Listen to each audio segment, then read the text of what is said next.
জয় শ্রী বাংলা, জয় শ্রীরাম। কি গো কাকু, সকাল সকাল দলবদল? তোমার না জন্ম থেকে সবুজ রক্ত? কাকু, তোমাদের কাটমানি খাওয়া গদাই বাবু তো শুনছি আজকে দলবল নিয়ে গেরুয়া শিবিরে গেছে, তাই নাকি? তুই জানিস না, আমি তো শুনলাম গদাই বাবুকে গেরুয়া পার্টি অফিস থেকে ঘাড় ধাক্কা দিয়ে বের করে দিয়েছে। তা বের করবে না, গদাই তো চোর। পার্টি খুঁজছে আমার মতো ক্লিন ইমেজ, বুঝলি তো? তোমার ক্লিন ইমেজ? কাল রাতেও তো তুমি ওদের ওয়াশিং মেশিনে ঢোকার জন্য লাইন দিচ্ছিলে। আরে আমি তো জাস্ট দেখতে গেছিলাম মেশিনটা ঠিক মতো ঘুরছে কিনা। আমার তো জন্মলগ্ন থেকে রক্ত গেরুয়া। দাঁড়া, ওদের মন্ডল সভাপতিকে ফোনটা করছি। হ্যালো দাদা, আমি কাকু বলছি। বলুন। আমার উত্তরীয় রেডি, আসছি পার্টি অফিসে। না না, আসার কোনো দরকার নেই, ওটা ফুল। সে কি? কেন?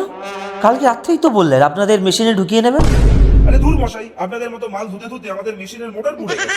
ওপর থেকে কড়া নির্দেশ আছে, সবুজ পার্টির কোনো করাপ্টেড মালকে নেওয়া হবে না। রাখুন তো। কি কাকু, মেশিনের মোটর খারাপ? তা আবার পুরনো পার্টিতেই ফিরে যাও।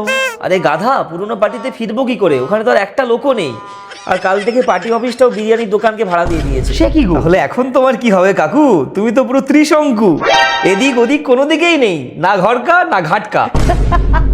কি আবার হবে?